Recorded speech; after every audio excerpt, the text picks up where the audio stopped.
4 तारीख को खुशियों के दिन आएंगे और खुशियों के दिन हमारे आपके तो आएंगे ही आएंगे।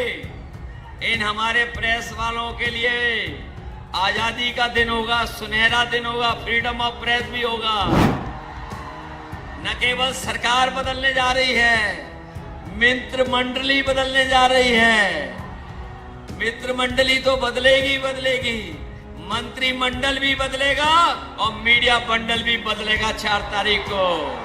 ये 7वें चरण का चुनाव है और मैं देख रहा हूं जनता का गुस्सा भी 7वें आसमान पर पहुंच गया है।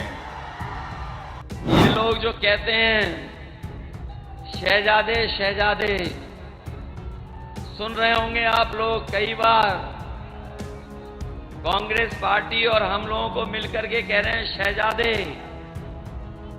इस बार देखना दोनों मिलकर के जो शहजादे ऐसी शह देंगे और जनता ऐसी मात देगी कि इनका पता नहीं लगेगा। उस दिन 4 जून को जब 12 बजे के लगभग वोट गिनती आगे बढ़ रही होगी, उस समय देश में एक पिक्चर रिलीज होगी। उसका नाम होगा एक थी भारतीय जनता पार्टी।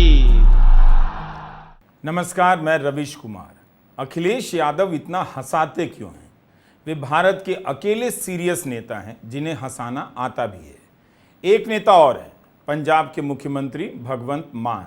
लेकिन मान तो पेशेवर कॉमेडियन रहे हैं और जब वे हंसाते हैं तो लगता है कि उनके भीतर का कॉमेडियन जाग गया है। हम इस वीडियो में आगे भगवंत मान की शैली और कॉमेडी पर भी बात करेंगे, लेकिन बात शुरू हुई है अखिलेश से तो पहले उन पर नज़र डालते हैं। अखिलेश सीरियस होते हुए भी हंसा देते हैं।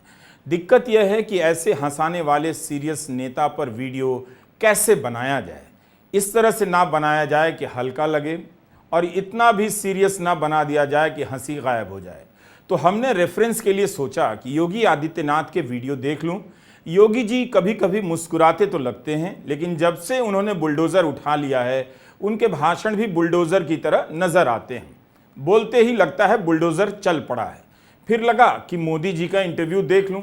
दुनिया के पहले प्रधानमंत्री हैं जिन्होंने 70 से अधिक इंटरव्यू इतनी गंभीरता के साथ दिया होगा। खबर कुछ नहीं निकलती, लेकिन इतने गंभीर लगते हैं जैसे वे देश के लिए नहीं अपने लिए सपना देख रहे हैं। वैसे भी जो नेता जेल भेजने की गारंटी देता हो, उस नेता को हंसाना कहाँ याद रहेगा। बदले की राजनीति ने नरेंद्र मोदी को बहुत सीरियस बना दिया है, वरना इतनी धमकियों पर लोग अब हंसते हंसते लोटपोट हो जा रहे हैं कि पीएम हैं या जेलर हैं। प्रधानमंत्री मोदी के इंटरव्यू से खबर भले न निकले, लेकिन कॉमेडियन के लिए बहुत मटेरियल निकल रहा है। अखिलेश की तरह राहुल गांधी को हंसाना नहीं आता था, मगर इंटरव्यू ने राहुल को भी हंसाने में माहिर कर दिया है। राहुल गांधी भी अब इंटरव्यू की बात करते करते एक्टिंग कर जाते हैं। आपने नरेंद्र मोदी जी के इंटरव्यू देखे आजकल? वो चमचे वाले जिसमें 4-5 चमचे बैठते हैं और नरेंद्र मोदी से सवाल पूछते, वो देखे आपने? अखिलेश जी से इंटरव्यू करते हैं तो उल्टे सीधे सवाल पूछते हैं, मगर नरेंद्र मोदी जी से सवाल पूछते हैं तो कहते हैं, मोदी जी आप आम कैसे खाते हो? मोदी जी आप आम छील के खाते हो या काट के खाते हो? मोदी जी आम खाने से पहले आप उसको धोते हो? और मोदी जी जवाब देते हैं, ओ चमचो, नरेंद्र मोदी कुछ नहीं करता है, सब कुछ अपने आप होता है। नरेंद्र मोदी को धरती पे परमात्मा ने भेजा है, बाकी सब लोग बायोलॉजिकल हैं, माता पिता से पैदा हुए हैं। नरेंद्र मोदी बायोलॉजिकल नहीं है। नरेंद्र मोदी जी ऊपर से टपक के आए हैं, उनको परमात्मा ने हिंदुस्तान भेजा है परमात्मा का काम करने के लिए। मजे की बात यह है कि परमात्मा ने उनको अदानी जी की मदद करने के लिए भेजा है। बात यह है कि 3 महीने से नेता हर दिन इतनी गर्मी में भाषण दे रहे हैं, एक ही बात को 3 महीने तक बोलना दोहराना आसान नहीं होता। हो सकता है कि अपनी ही बात पर उन्हें हंसी आ जाए कि अभी तो यही कहा, कल भी तो यही कहा और फिर से वही कहे जा रहे हैं। हर नेता की अपनी खूबी होती है, कमजोरी होती है। प्रधानमंत्री मोदी की खूबी है कि वे सवाल पूछते ही रो देते हैं। अखिलेश भाषण शुरू करते हैं तो लगता है खुद हंस देंगे या हंसाने वाले हैं। ये बीजेपी वाले बूथ लूटना का काम करें तो कमजोर तो नहीं हो जाओगे? बूथ पे पहुंचोगे? एक बात और मैं कहना चाहता हूं, इन बीजेपी वालों को इसलिए भी हरवा देना कि इतनी गर्मी में इन्होंने चुनाव करवाया है। बताओ, आपको हमें सबको परेशान कर रहे हैं कि नहीं कर रहे हैं? गर्मी है काफी।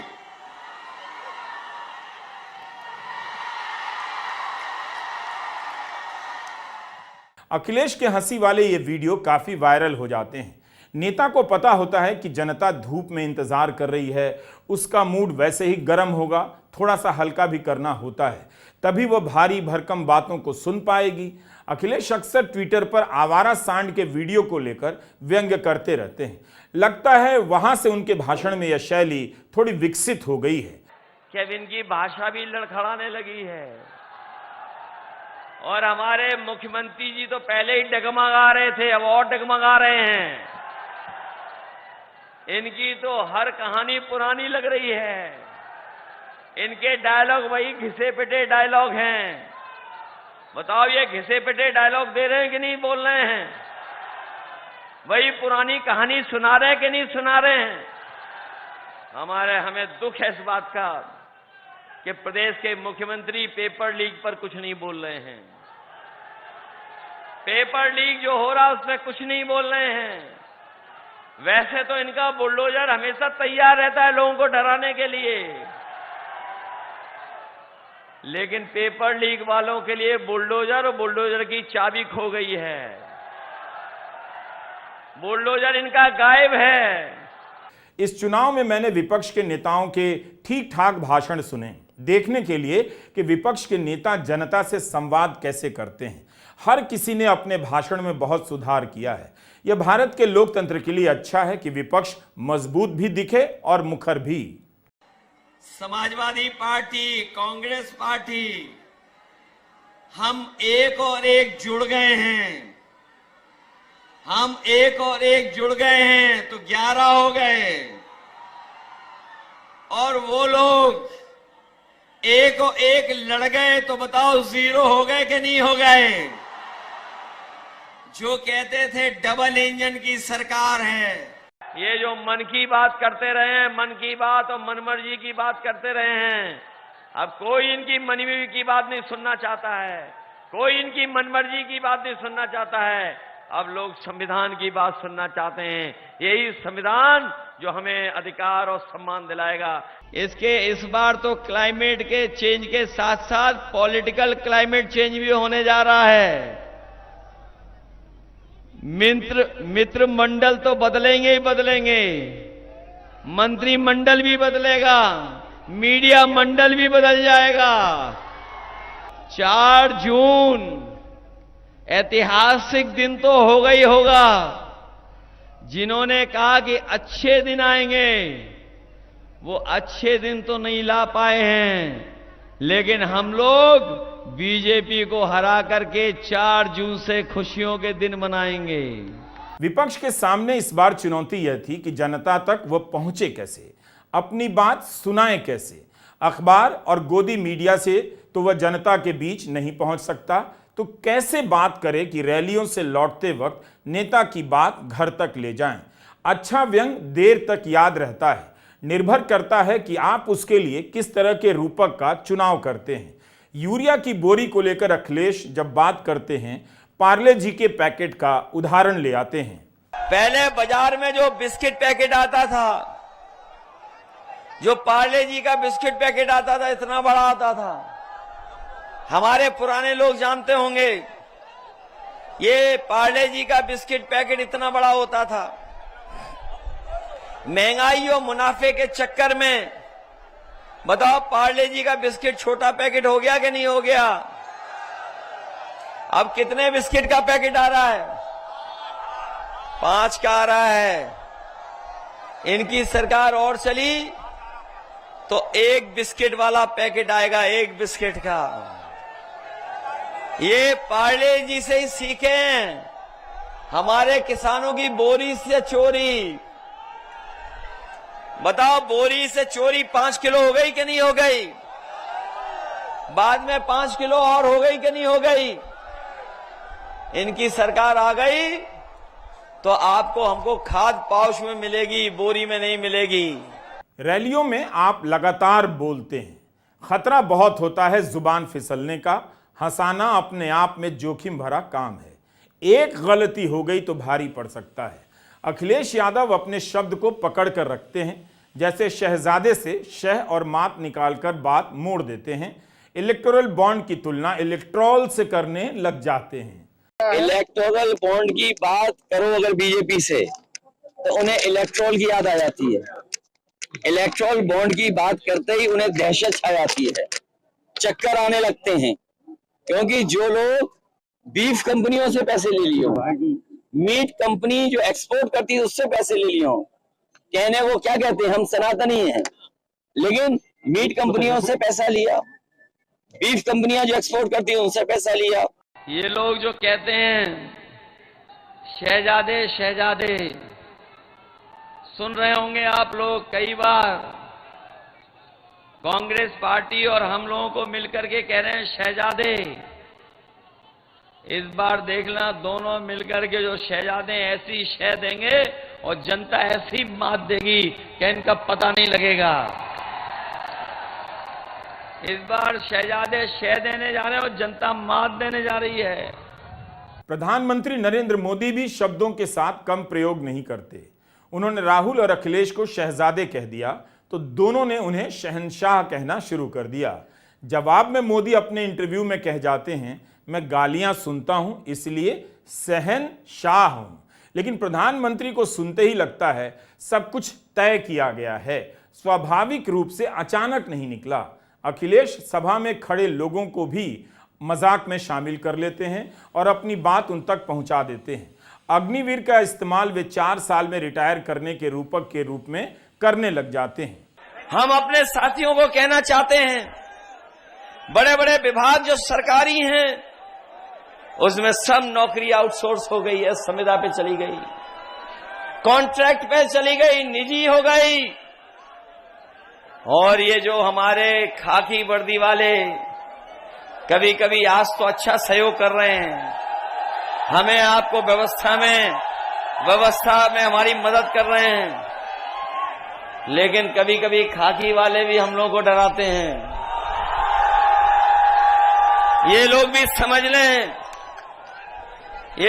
समझ लें, अगर बीजेपी की सरकार आ गई तो फौज की भर्ती तो 4 साल की कर दी उन्होंने, इनकी 3 साल की नौकरी हो जाएगी। और ये नौकरी के बाद हमारे और आपके साथ ही घूम रहे होंगे। कभी कभी ये सवाल करते हैं कि ऐसे कैसे हो सकता है, ये कहते हैं ये कैसे हो सकता है, तो मैं उनसे पूछता हूं, बताओ क्या आपको पता था कि अग्निवीर 4 साल की नौकरी हो जाएगी? क्या आपको पता था कि बीजेपी के लोग हवाई जहाज बेच देंगे?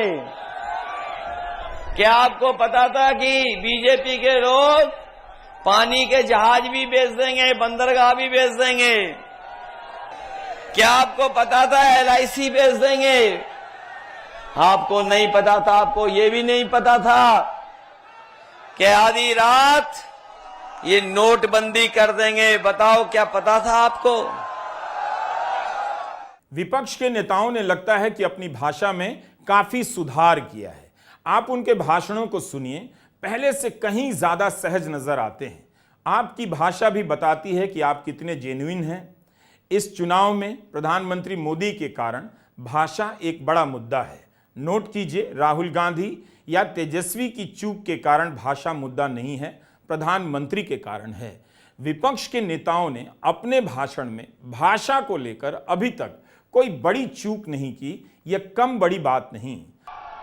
वहीं उनके जो दिल्ली वाले नेता हैं, उनका भी आत्मविश्वास लड़खड़ाने लगा है। और न केवल उनका आत्मविश्वास लड़खड़ाया है, बल्कि जो भाषा का इस्तेमाल कर रहे हैं या जो उनकी जबान से निकल रहा है, कहीं न कहीं वो लड़खड़ाते हुए अपने भाषण में नजर आ रहे हैं।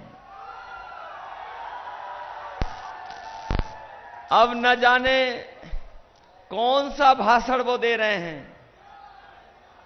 उनकी पुरानी कहानी को कोई अब सुनना नहीं चाहता है। और जब वो चुनाव हारने लगे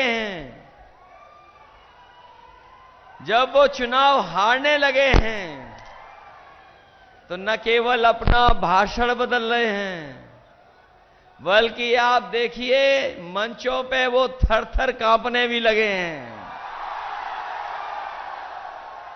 अखिलेश यादव आराम आराम से बोलते हैं। 3 महीने से बोल रहे हैं, मगर गला नहीं फंसा। तेजस्वी यादव का गला फंस गया है। बहुत आराम से अखिलेश अपनी बात शुरू करते हैं। न केवल हंसाते हैं, बल्कि उनका असर समाजवादी पार्टी के प्रचार वीडियो में भी दिखने लगा है। यह वीडियो बच्चों के मशहूर गेम सुपर मारियो की तर्ज पर सुपर अखिलेश बनाया गया है। इसमें अखिलेश को मारियो बनाया गया है। इसके ऊपर उनकी सरकार का समय लिखा है, 5 साल लिखा है। मारियो के माध्यम से अखिलेश 5 साल के अपने काम को गिनाते हैं। लोहिया आवास योजना से लेकर लखनऊ मेट्रो का जिक्र है। कुछ नए वादे भी दिखाते हैं। बीच बीच में छोटे छोटे बदमाशों को भी मारते नजर आते हैं।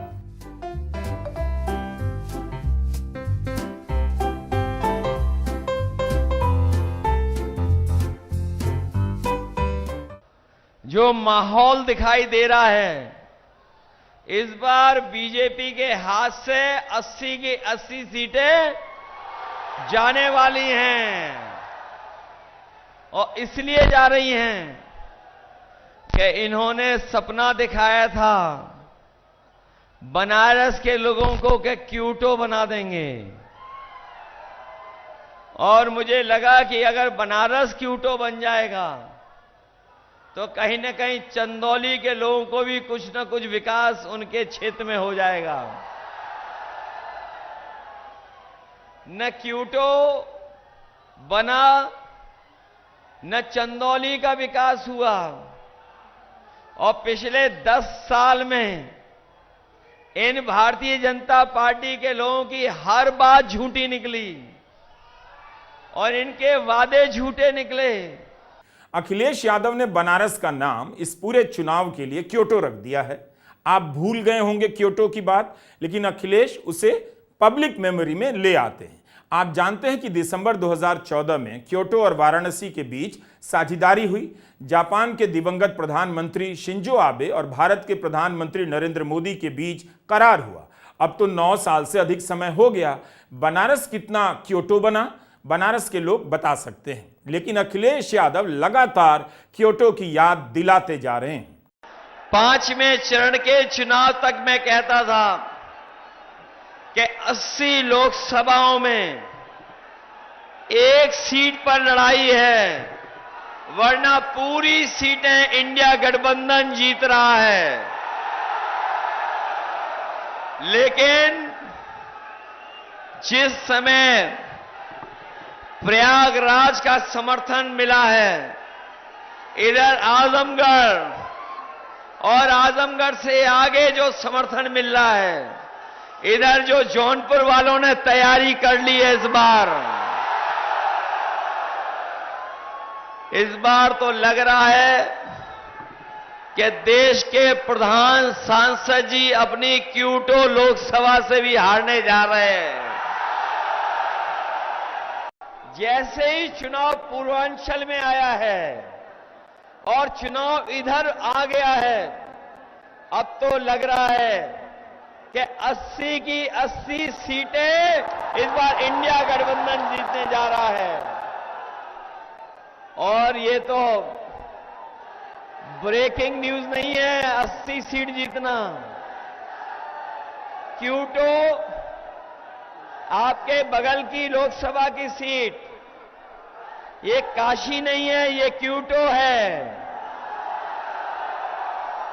और क्यूटो के लिए सुपर ब्रेकिंग न्यूज यही है कि इस बार प्रधान सांसद जी क्यूटो वाली सीट भी हारने जा रहे हैं। काशी नहीं है, ये क्योटो है। अखिलेश यादव लिखकर नहीं लाते, जिस वक्त जैसा देखते हैं अपने भाषण में जोड़ देते हैं। एक रैली में कुछ समाजवादी युवा समर्थक ऊपर चढ़ने लग गए, तब अखिलेश ने कहा ये इनकी उम्र इनको चढ़ा ले गई। वहां समझा भी रहे थे कि सावधानी से नीचे आना, मगर साथ साथ चुटकी भी ले गए कि अगर सरकार ने नौकरी दी होती तो कुछ अच्छा काम कर रहे होते। वहीं अपने साथियों से कहूंगा कि ये उम्र इन्हें चढ़ा ले गई वहां पर। ये उम्र इनकी है जो चढ़ सकते हैं। अगर सरकार ने नौकरी दी होती तो शायद कुछ और अच्छा काम कर रहे होते हैं। बहुत सावधानी से नीचे आना। यह चुनाव अब समाप्त होने जा रहा है। किस भाषण से किसे कितना वोट मिलेगा उसका विश्लेषण अलग धरातल पर होगा। मालूम नहीं तब यह हंसी कायम रहेगी या नहीं, मगर अपनी तमाम रैलियों में अखिलेश ने डूब कर भाषण दिया। चलते चलते भगवंत मान की बात भी कर लेते हैं। भगवंत मान की कॉमेडी अलग लेवल की है, मगर उसमें जानकारियां बहुत हैं। मान ने प्रधानमंत्री की भाषा को जिस तरह से पकड़ा, कोई नहीं पकड़ सका। हिंदी में 1.5 लाख लफ्ज हैं, अक्षर हिंदी के। भाषाएं इधर उधर से अडॉप्ट भी करती हैं, तो कर करा के 6.5 लाख है हिंदी के पास। हिंदी भाषा में 6.5 लाख के आसपास अक्षर हैं, लेकिन शब्द बोलते हैं। हाँ, शब्द बोलते हैं तो 6.5 लाख है हिंदी के पास शब्द, लेकिन प्रधानमंत्री के पास 10-12 हैं बस। वो वही बोलता है, वो भी इलेक्शन के समय। क्या? हिंदुस्तान, पाकिस्तान, मुसलमान, कब्रिस्तान, शमशान, मंगलसूत्र, गाय, भैंस, बकरी, बस खत्म। भगवंत मान अपनी लिखी हुई किकली सुनाते हैं। यह एक प्रकार की पंजाबी लोक कविता है। उनकी रैलियों में किकली सुनाने की फरमाइशें होती हैं और मान इसी किकली से अपना भाषण समाप्त करते हैं। पंजाबी में है, लेकिन कोशिश करेंगे, आराम से समझ जाएंगे, मजा भी आएगा।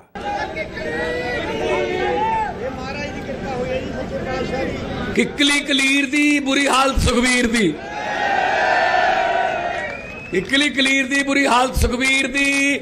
समझ कुछ आवे ना, वोट कोई थ्यावे ना, मक्खी उड्डे ना पिंडे तो, सीट फस गई बठिंडे तो। कम कीते भगवंत ने, साडी पार्टी दा अंत ने। रिश्वतखोरां नूं कोई ढिल नहीं, बिजली दा कोई बिल नहीं, कस्सियां च पानी है, नौकरियां देण वाली लंबी कहानी है।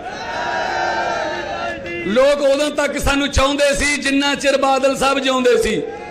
लोग उन्ना चिर सानू चाहुंदे सी जिन्ना चिर बड़े बादल साहब जिउंदे सी। उस तो बाद समझी ना सोची है, अकाली दल दी फट्टी फिर जीजे साले ने पोछी है। मेरा घटी जावे खून वे, नाले उड्डी जावे सकून वे, ज्यों ज्यों नेड़े आई जावे वोटां वाली 1 जून वे। असी मौज बड़ी लुट्टी है, घुग्गी छित्तर नाल कुट्टी है। हुण साडी जड़ सतौज वाले मान ने पुट्टी है। लिया 4 जून तो बाद राजनीति चों बादल के टब्बर दी छुट्टी है। बोले सोनिया। बीजेपी के नेताओं के भाषण भी कुछ कम मजेदार नहीं होते, मगर हास्य या व्यंग के कारण नहीं, ऊंचे ऊंचे बड़ बोले वादों और दावों के कारण। अखिलेश यादव और भगवंत मान मोदी के सीरियस व्यंग के सामने फिर भी फेल हो जाते हैं। जब मोदी गंभीरता से दावा कर देते हैं उन्हें परमात्मा ने भेजा है, तो इसलिए यह वीडियो परमात्मा ने लिखा है, परमात्मा ने इसकी एंकरिंग की है, परमात्मा ने इसकी एडिटिंग की है। इसके देखने वालों की भीड़ में परमात्मा भी हैं, इसलिए गंभीरता के साथ देखिए और शेयर कर दीजिएगा। नमस्कार।